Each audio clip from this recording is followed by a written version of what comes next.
చేయుడి భారంబుతో యేసుని వేడుడి అతి ప్రేమతో ప్రార్థన చేయుడి భారంబుతో యేసుని వేడుడి అతి ప్రేమతో అడుగుడి నిండు మనసుతో అడుగుడి నిండు మనసుతో అడుగుడి నిండు మనసుతో అడుగుడి నిండు మనసుతో అది మీకియ్యబడును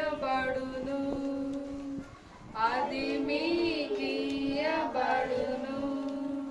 ప్రార్థన చేయుడి భారంబుతో యేసుని వేడుడి అతి ప్రేమతో ప్రార్థన చేయుడి భారంబుతో యేసుని వేడుడి అతి ప్రేమతో చిన్న పిల్లల చిన్ని ప్రార్థన చిన్న పిల్లల చిన్న ప్రార్థన చిన్న పిల్లల చిన్న ప్రార్థన చిన్న పిల్లల చిన్ని ప్రార్థన యేసుకు అతి ప్రియము యేసుకు అతి ప్రియము ప్రార్థన చేయుడి భారంబుతో యేసుని వేడుడి అతి ప్రేమతో ప్రార్థన చేయుడి భారంబుతో యేసుని వేడుడి అతి ప్రేమతో నా ప్రియ యేసుడు మారండు స్టార్ట్ నా ప్రియ యేసుడు మారాని మిత్రుడు కల్వారిలో ప్రాణమిడిన ప్రియ యేసుడు నా ప్రియ యేసుడు మారాని మిత్రుడు కల్వారిలో ప్రాణమిడిన ప్రియ యేసుడు the never changing friend the never changing friend he gave his life on Calvary the never changing friend the never changing friend the never changing friend he gave his life on Calvary the never changing friend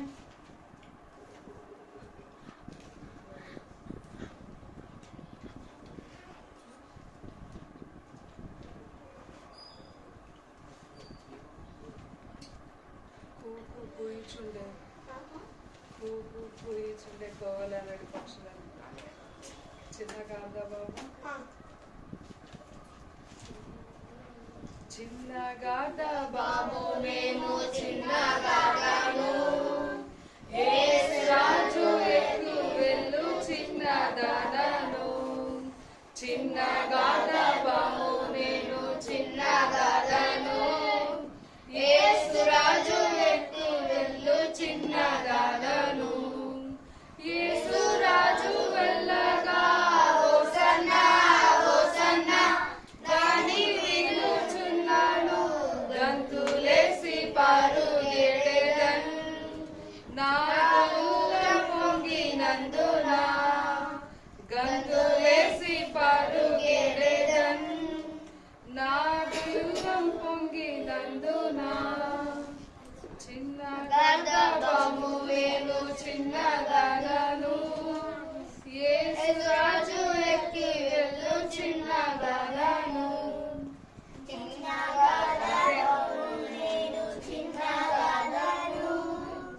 యేసు రాజు ఎక్కి వెళ్ళు చిన్నగాను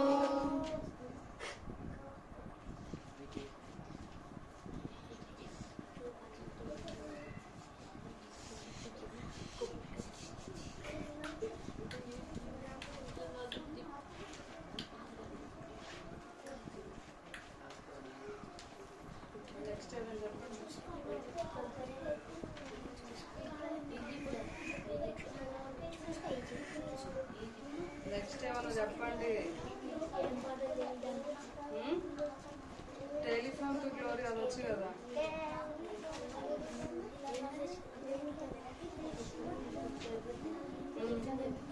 Telephone to glory, overjoyed divine. I can feel the current moving on the line. Made by God the Father for His every move. You can talk to Jesus on the royal telephone. Central's never busy, always on the line. You can hear from heaven almost any time. Tis a royal service, built for one and all. When you are in trouble, give this royal line a call.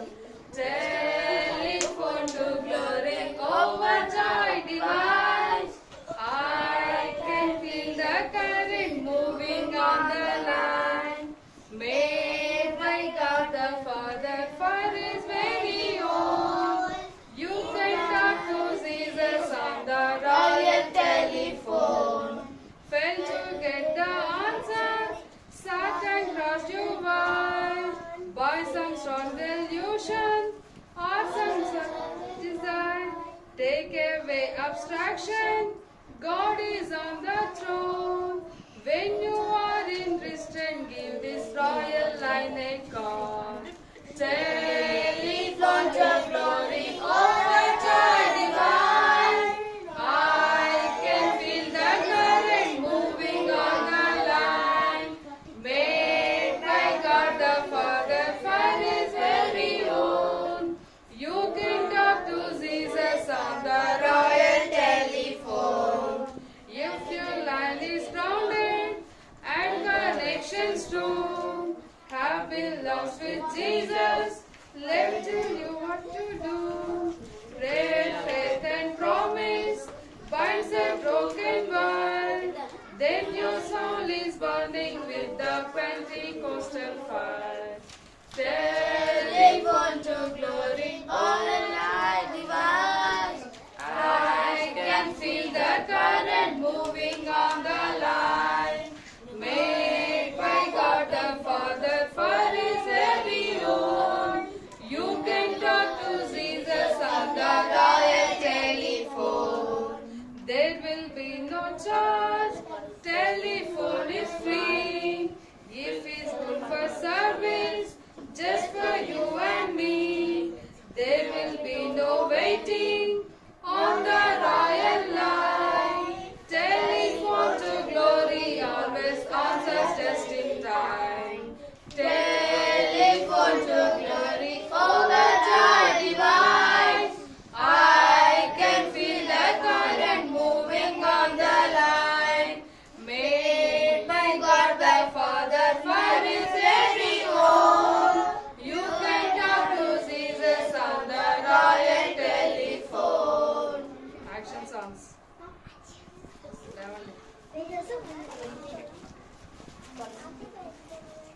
Action song తండ్రి నీ బంగారు పాలకు వెళ్ళన్నారు వేలొస్తే స్తోత్రాలు నాయన ఇంతవరకు కూడా ప్రభా నీ సజీవమైన రెక్కల కింద బలపరుచుకుంటూ భద్రపరుచుకుంటూ తల్లి నాయన నీ పరిశుద్ధ దినమందు ప్రభా యొక్క సమయంలో ప్రభా చిన్న మందగా ప్రభా మా బిడ్డలతో మరి ప్రభా ఈ విధంగా సాగిన పడటంలో కూడా ప్రభా మీరు కృప చూపుతూ వస్తున్నందుకే నీకు వందనాలు ప్రభా. మీరు చేరి ఉంటున్న ప్రతి ఒక్క బిడ్డను కూడా ప్రభా మీరు జ్ఞాపకం ఉంచుకుంటారండి ప్రభా. వారు నడిపిస్తూ వచ్చారు, అలాగనే ప్రభా మిగతా వారిని కూడా ప్రభా మీ సన్నిధిలో కనపడటకు ప్రభా నీ గొప్ప కార్యాలు జరిగిస్తురండి. ఎందువల్ల రాలేకపోయింటున్నారో ప్రభా మీరు ఎరిగి ఉంటున్నారు.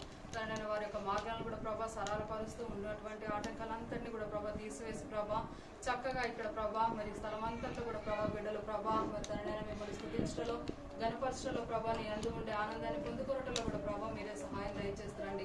స్టోరీ చెప్పుకుంటుండగా ప్రభా మా పక్షాన మీరు ఉంటురండి. బిడ్డల్లో కూడా ప్రభా మీ యొక్క ప్రమాణించుతూ ఎటువంటి అల్లరి లేకుండా ప్రభా మీరు చక్కగా ప్రభా కూర్చుంటులో కూడా ప్రభా మీరే సహాయం దయచేస్తున్నామని ఎంతైనా నమ్మదగిన వాడని ఒప్పుకుంటూ ప్రభా మా కొరకు ప్రభా మరెంతగానో ప్రభా మీ యొక్క కృప నుంచుతూ వస్తూ ఉంటున్నారు. మీ యొక్క క్షేమంలో కూడా ప్రభా మమ్మల్ని అందరినీ కూడా ప్రభా చేరుస్తూ వస్తున్నందుకే నీకు మరోసారి వేలాది వందనాలు చెల్లించుకుంటూ మా కొరకు రానే ఉన్న యేసుక్రీస్తు శ్రేష్టమైన పరిశుద్ధమైన నామములో అడిగి వేడుకుంటున్న ప్రియ పరలోకపు తండ్రి. అందరికీ లాస్ట్ వీక్ ఎవరెవరు వచ్చారు? ఆంటీ ఏం స్టోరీ ఇద్దరు రాలేదు. ఎవరు అప్పుడు నేను వచ్చిన అప్పుడు నేను కూడా రాలేదు. వచ్చిన అంటే కూర్చోండి.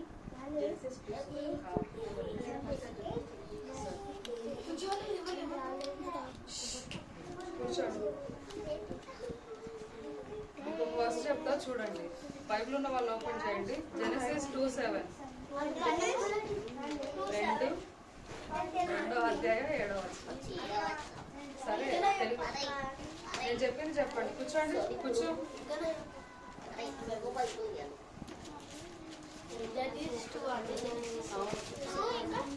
7:2-7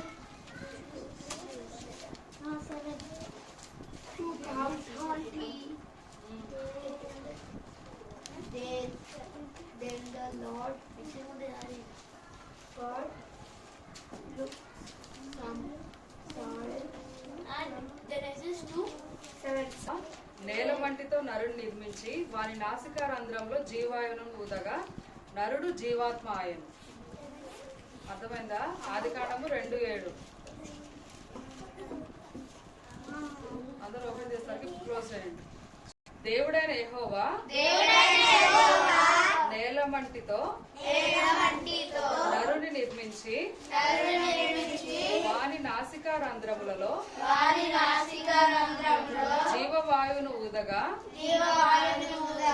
నరుడు జీవాత్మ ఆయను. జెనసిస్ 2:7. నాసికారంధ్రం అంటే జీవాత్మ అంటే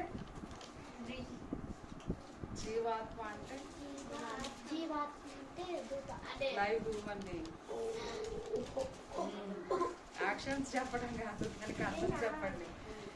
అంతకుముందు స్టోరీ మనము క్రియేషన్ గురించి విన్నాం కదా. క్రియేషన్ గురించి విన్నామా లేదా? అందరు విన్నారా క్రియేషన్ గురించి? దేవుడు ఎన్ని రోజులు పని చేస్తూ వచ్చాడు? 7 days 6 days పని చేస్తాడు. ఇక్కడ ఎన్ని బ్లాక్స్ ఉన్నాయి? అందరు బుక్స్ అన్ని క్లోజ్ చేయండి. హెలెన్ చెప్తారా? ఫస్ట్ డే ఏంటి?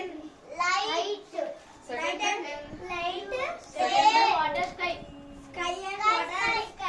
థర్డ్ డే ఏంటి? ఫస్ట్ డే వచ్చేసి లైట్, తర్వాత స్కై, తర్వాత చెట్లు, తర్వాత ఫిఫ్త్ డే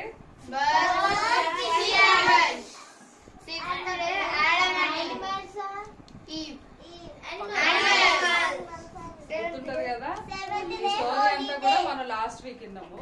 అయితే దేవుడు ఈ 6 దినాలు కూడా ఆరు ఒక్కొక్క రోజు ఒక్కొక్క పని చేస్తూ ఈ 6 దినాలు కూడా ఈ చేసిన పనికి ఎంతగానో సంతోషించి అదే విధంగా అలసిపోయి కూడా 7వ దినాన దేవుడు రెస్ట్ తీసుకుంటాడు అనమాట. ఆ యొక్క దినాన్ని విశ్రాంతి దినం అని చెప్పేసి అది ఎంతగానో పరిశుద్ధపరచబడింది. ఆ పరిశుద్ధ దినం అందే మనము ఈ సండేనే మనము చర్చ్కి వెళ్ళటం కానీ ఏదైనా కూడా ఈ యొక్క పరిశుద్ధ దినం మనం ఆచరిస్తాం అనమాట. అయితే దేవుడు ఇవన్నీ చేసినప్పుడు ఫస్ట్ రోజు ఏం చేస్తూ వచ్చాడు? జెనసిస్ ఫస్ట్ వాక్యం ఏంటి? కదా, ఎత్తుకుంటుంది కదా. అయితే భూమి ఆకాశంలను సృజించినప్పుడు దేవుడు ఏం చేస్తాడంటే భూమి యందు ఏ చెట్టు గాని ఏ యొక్క మొక్కలు గాని ఫస్ట్ ఉండవు అనమాట. ఉండనప్పుడు ఏమైతుందంటే ఆ యొక్క భూమి అంతా కూడా ఏమవుతుందంటే దాంట్లో వాటర్ లేదు, చెట్టు లేదు, ఏమీ లేదు కదా. ఆ భూమి కింద ఆ సాయిల్ నుంచి కింద అంతా కూడా ఆవిరిలాగా పైకి ఫ్లోట్ అవుతుంది అనమాట. ఆవిరంటే అదంతా కూడా భూమి అంతా కూడా కొంచెం క్రాక్ అయినట్లు అవుతుంది అనమాట. అది లోపల నుంచి అవ్వగానే ఆ యొక్క చెమ్మతో ఆ నేల అంతా కూడా తడిచిపోతుంది అనమాట. తడిచిపోయినప్పుడు దేవుడు అదంతా చూసేసి ఈ యొక్క నేలను సేద్యపరచడానికి ఒక నరుడు కావాలని చెప్పేసి ఆ యొక్క నేలను చూడండి, ఆ నేలని సేద్యపరచడానికి ఒక నరుడు కావాలని చెప్పేసి ఏం చేస్తాడంటే ఏదైతే మట్టి ఆవిరి నుంచి బయటకు వచ్చిందో ఆ నేల మట్టితోటి ఒక నరుడిని తన యొక్క స్వరూపం అందు ఒక నరుడిని చేస్తాడనమాట. ఒక మంచి కళ్ళని, తన ముఖం ఏదైతే ఉందో ఆ రీతిగా ఇప్పుడు మనం ఎలాగైతే ఉన్నామో చేతులతోటి, కళ్ళతోటి, ముక్కు, మూతులు అన్ని ఎలాగైతే ఉందో దేవుని యొక్క స్వరూపంలో దేవుడు తన సొంత హస్తాలతోటి ఒక నరుణ్ణి నిర్మిస్తాడు అనమాట. నిర్మించిన తర్వాత తను చూసి సంతోషించి తన యొక్క నాసికా రంధ్రంలో దేవుని యొక్క జీవాయువును ఊదగానే తను జీవాత్మగా మారుతాడు అనమాట. ఆ విధంగా తన లోపలికి ఏదైతే ఈ బ్రీత్ మన ఇది ఉందో అది చేరుకోగానే తను మంచి మనుషుడిగా అయిపోతాడు అనమాట. అయిపోయిన తర్వాత దేవుడు ఏం చేస్తాడంటే ఆ యొక్క ఆదాంని తీసుకువెళ్ళి ఆ యొక్క నరుడిని తీసుకెళ్లిన తర్వాత తను ఈ యొక్క ఏదోని తోటలో తను జీవించాలి అని చెప్పేసి ఏదైనా తోటకి తీసుకెళ్తాడు అనమాట. తీసుకెళ్లిన తర్వాత దేవుడు ఆ తోటలో తనకి కావాల్సిన ఏదైతే ఫుడ్ కావాలో, ఏదైతే తను తింటూ ఉంటాడో అదంతా కూడా తనకి ప్రొవైడ్ చేసేవాళ్ళగా ఉంటాడు అనమాట. ఆ తోటలో దేవుడు ఆదాంకి కావాల్సిన ప్రతి ఒక్క అవసరతను కూడా ఉంచుతాడు. మంచి మంచి చెట్లు, ఆ చెట్లకి మంచి మంచి ఫ్రూట్స్ కానీ ఏదైనా వెజెస్ ఏమైనా కూడా ప్రతిదీ కూడా దేవుడు ఆ యొక్క తోటలో సమకూర్చుతాడు అనమాట. ఏ తోట అది? ఏదైనా తోటకి ఎవరు తీసుకొని వెళ్తారు? ఫస్ట్ తీసుకెళ్లేది ఆదాముని తీసుకెళ్లి మొత్తము ఈ చెట్లలో ఉంటున్న ప్రతి ఒక్క కాయని, ప్రతి ఒక్క పండుని నువ్వు తినవచ్చు గాని ఒక చెట్టుని మాత్రము అసలు తినకూడదు అని చెప్పేసి చెప్తాడు అనమాట. ఏ తోటకి తీసుకెళ్తా అని చెప్పాను నేను? ఏదైనా తోటలో ఇట్లా తనకి కావాల్సిన ప్రతిదీ కూడా ఫ్రూట్స్ కానీ ప్రతిదీ కూడా తినమని చెప్తాడు. కానీ ఈ మధ్యలో ఉంటున్నటువంటి తెలివినిచ్చి యొక్క చెట్టు యొక్క ఫలాలను నువ్వు తినకూడదు అని చెప్పేసి ఆదాంకి చెప్తాడు అనమాట. చెప్పగానే సరే అని చెప్పేసి ఆదాము ఈ తోటనంతా కూడా సంచరించి తనకి కావాల్సిన ప్రతి ఒక్క ఫ్రూట్ ని వేరే వేరే చెట్ల నుంచి తింటాడు కానీ ఈ చెట్టుని ముట్టుకోడు అనమాట. అదే విధంగా ఈ తోటలో ఉంటున్నటువంటి చెట్లే కాక దేవుడు ఏం చేస్తాడంటే ఆదాంకి తోడుగా ఉండాలని చెప్పేసి ప్రతి ఒక్క భూమి మీద ప్రాకు ప్రతి ఒక్క జంతువుని, జీవిని, ఆకాశంలో ఎగిరేటువంటి పక్షుల్ని ప్రతిదీ కూడా దేవుడు ఏదైనా ఒక తోటలో ప్రవేశింపజేస్తాడు అనమాట. అవన్నీ కూడా ఆదాంకి సహాయంగా ఉంటాడు. నరుడు ఒక్కడు ఉండటం మంచిది కాదని చెప్పేసి ఆలోచించి వీళ్ళందరినీ కూడా ఈ యొక్క జంతువులు ప్రతిదీ లయన్ గాని, జిరాఫీ గాని అన్ని కూడా ఈ తోటలోనికి వచ్చేలా చేస్తాడనమాట. దేవుడు చేయగానే ఆదాము వీటన్నిటితోటి సహవాసం కలిగి ఉంటాడు. కానీ దేవుడు ఏంటంటే ఆదాము మంచిగా ఉన్నప్పటికీ దేవునికి ఏమనిపిస్తుంది అంటే నరుడికి ఇంకా సహాయం అయ్యే సహకారి లేదు, ఈ జంతువులు ఆయనకి ఇంకా సహాయం చేయట్లేదు అన్న తలంపులో దేవుడు ఉండిపోతాడు అనమాట. ఉండిపోయిన తర్వాత దేవుడు అంటాడు కదా, ఇదిగో ఇక్కడ ఉంటుంది కదా ప్రతి ఒక్క జీవి, ఆ జీవులన్నిటికీ కూడా నువ్వే పేరు పెట్టి చెప్పు అనేసి ఆదాంకి దేవుడు చెప్తాడు అనమాట. చెప్పిన తర్వాత అందులో ఉన్నటువంటి ప్రతి ఒక్క జీవికి ఏ పేరు పెట్టాలో అవన్నీ కూడా ఆదాం ద్వారానే పెట్టబడతాయి అన్నమాట. ప్రాకే ప్రతి జంతువులకి, పక్షులకి, జీవులకి ఏవైతే ఈ ఏదైనా తోటలో ఉన్నాయో వాటన్నిటికీ, సకల ప్రాణులన్నిటికీ కూడా ఆదామే పేరు పెడతారు అనమాట.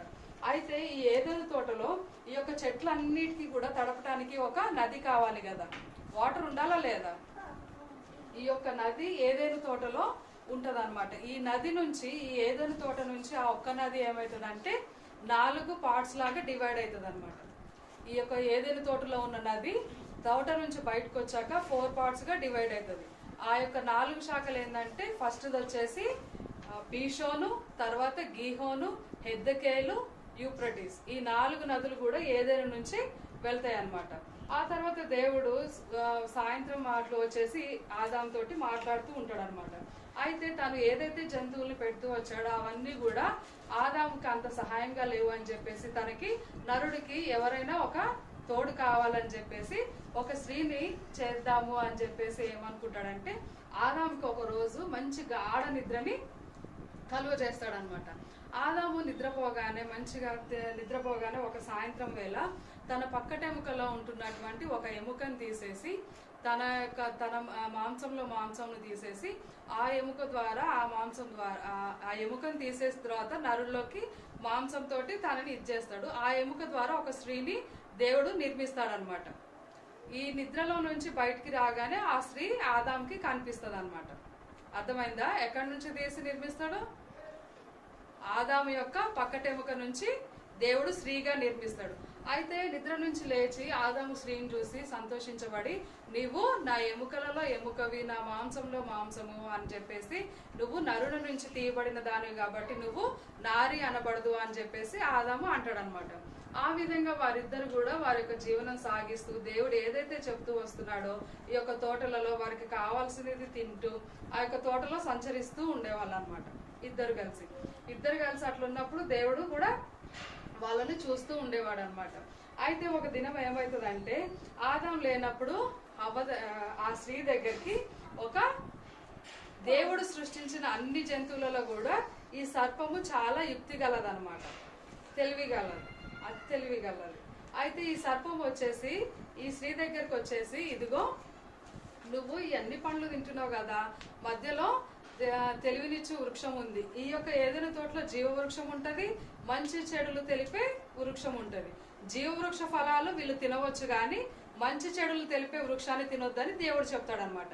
అయితే ఈ మంచి చెడులు తెలిపే వృక్షాల యొక్క ఫ్రూట్స్ కూడా చాలా బాగుంటాయి, నువ్వు తినొచ్చు కదా అని చెప్పేసి ఆ స్త్రీని సర్పం అడగగానే స్త్రీ అంటది కదా, లేదు, దేవుడు ఆ యొక్క చెట్టు ఫలాలు తింటే చచ్చిపోతావు అని నిశ్చయంగా చెప్పారు, దేవుడు చెప్తే ఖచ్చితంగా అవుతుంది, మేము తినమని చెప్పేసి స్త్రీ అంటది అనమాట. లేదు, ఆ ఫ్రూట్స్ తింటే చాలా బాగుంటాయి, నువ్వు తిన్న తర్వాత నీ కన్నులు తెరవబడతాయి, నువ్వు అచ్చు దేవతల్లాగా అయిపోతావు అని చెప్పేసి స్త్రీతో మాట్లాడినప్పుడు స్త్రీ ఆలోచించి తన యొక్క మాటల్ని వినేసి ఆ చెట్టు దగ్గరికి వెళ్ళేసి ఆ ఫ్రూట్స్ ని తీసుకొని తను తిని తర్వాత ఆదాంకి కూడా తినిపిస్తుంది అనమాట. ఆదాంకి ఈ ఫ్రూట్స్ అని తెలియదు, తను ఇవ్వగానే తీసుకొని తినేస్తాడనమాట. తినగానే ఏమైపోతుంది అంటే వారికి తెలివి వచ్చేసి వారు అప్పుడు వరకు వారికి వారి యొక్క శరీరాల మీద ఎటువంటి దుస్తులు కానీ ఏమి ఉండేవి కాదనమాట. అయ్యో మాకు డ్రెస్ లేదు ఏం లేదని కూడా వాళ్ళు అంత తెలివిగా ఉండేవాళ్ళు కాదనమాట. ఈ ఫ్రూట్స్ ఎప్పుడైతే తిన్నారో వారికి శరీరాలు లేవనే ఒక ఆలోచన, ఆ యొక్క తెలివి వచ్చేసి వాళ్ళు ఏం చేస్తారంటే అక్కడ ఉన్నటువంటి అంజూరపు చెట్టు ఆకుల్ని తీసుకొని వారి యొక్క శరీరాల్ని కప్పుకొని ఉంటారనమాట. ఆ విధంగా కప్పుకొని ఉన్నప్పుడు ఆ యొక్క దినం యొక్క సాయంత్రము దేవుడు వచ్చేసి దేవుడు సంచరిస్తూ ఆదాము ఎక్కడున్నావు అనేసి అడగగానే దేవుని యొక్క స్వరము విని ఆదామును ఈ యొక్క స్త్రీ ఏం చేస్తారంటే ఈ యొక్క చెట్లు చాటున ఇలా దాక్కొని ఉంటారనమాట. దేవుడు వచ్చేసి, ఆదామా నువ్వు ఎక్కడున్నావు, నాకు కనిపించట్లేదు, కనిపించు అని అంటే, నేను ఇదిగో ఈ చెట్టు వెనుక ఉన్నాను, నా మీద ఒంటి మీద దుస్తులు లేవు, ఏమీ లేవు అని చెప్పేసి చెప్పగానే తను నువ్వు శరీరం మీద బట్టలు లేవని దిగంబరిగా ఉన్నావని నీకు ఎలా తెలిసింది, నేను తినకూడదు అన్న పండ్లు తిన్నావా ఏంటి అని చెప్పేసి దేవుడు అడుగుతాడు అనమాట. ఎందుకంటే ఆ యొక్క చెట్ల పండ్లు తినటం వల్ల వీళ్ళకి తెలిసింది కదా ఇట్లా వాళ్ళ మీద దుస్తులు లేవని చెప్పేసి. తిన్నావా అనేసి అంటే ఆదాం అంటాడు కదా, నేను తిన్నాను, ఇగో ఈ స్త్రీని నువ్వు నిర్మించిన ఈ స్త్రీ ఉంది కదా, ఈ స్త్రీ ఇచ్చిన పండ్లు తినేసి నేను ఇలా అయ్యాను అని చెప్పేసి ఆదాం చెప్పగానే దేవుడు అంటాడు కదా, స్త్రీ నువ్వెందుకు ఆ విధంగా చేసావని చెప్పేసి ఈమెని అడుగుతాడు అనమాట దేవుడు.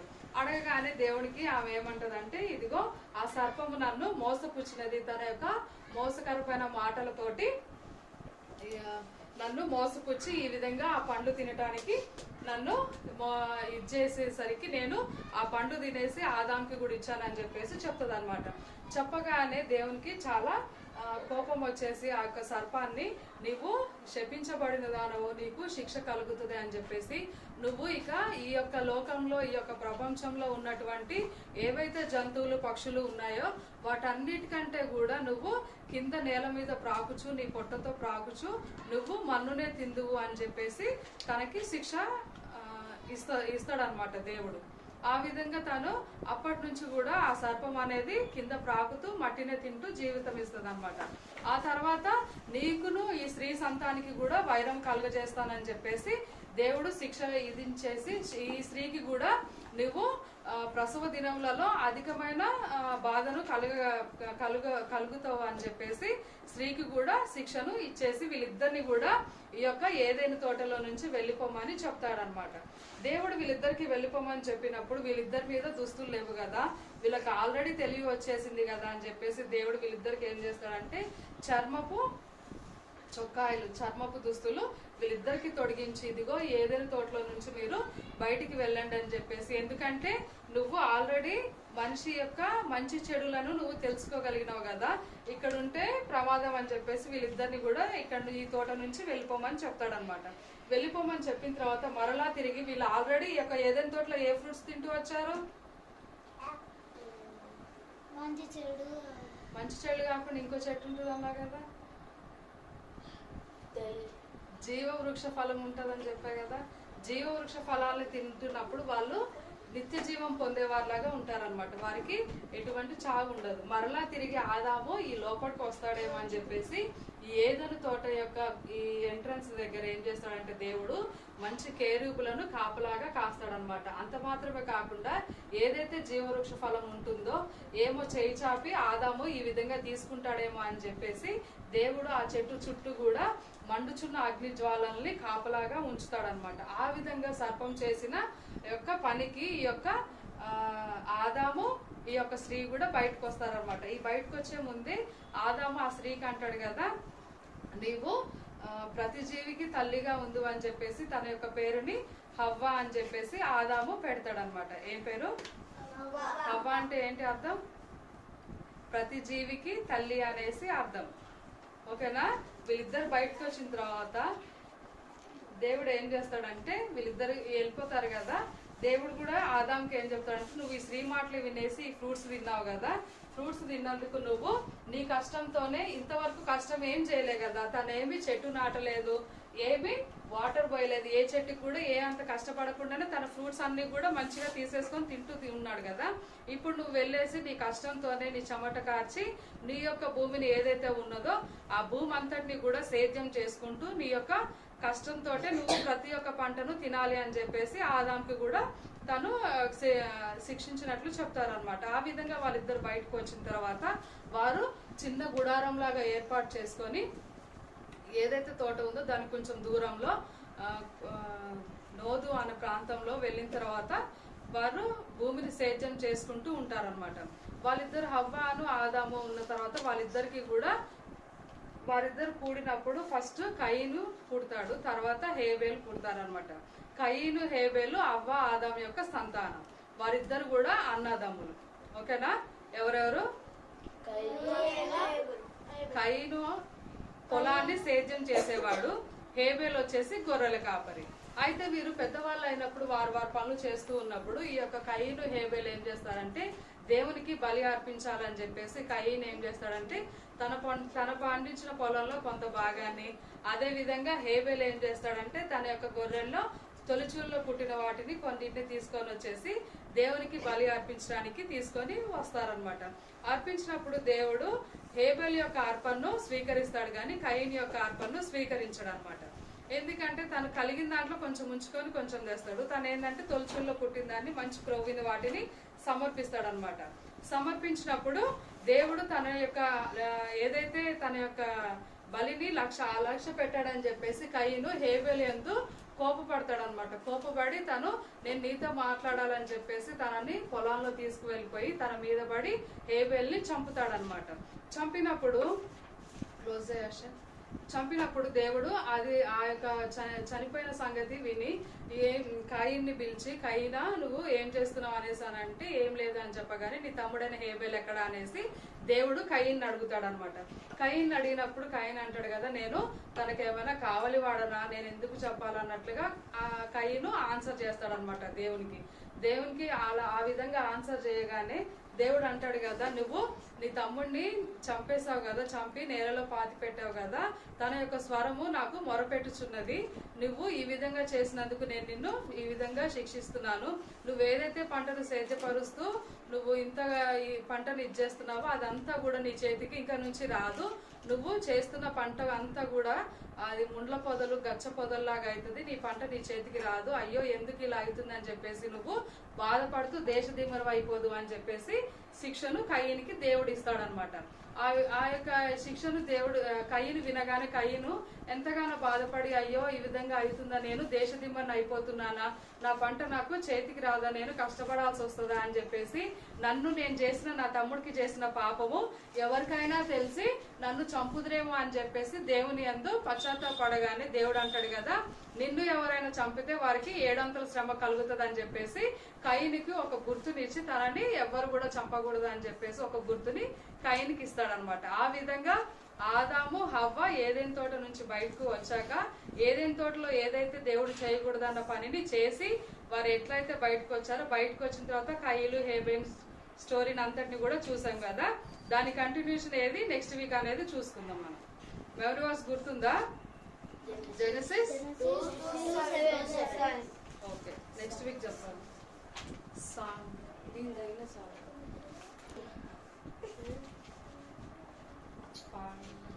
ఆదాము బ్యూటిఫుల్ తోటలో ఆదాము హవ్వ బ్యూటిఫుల్ తోటలో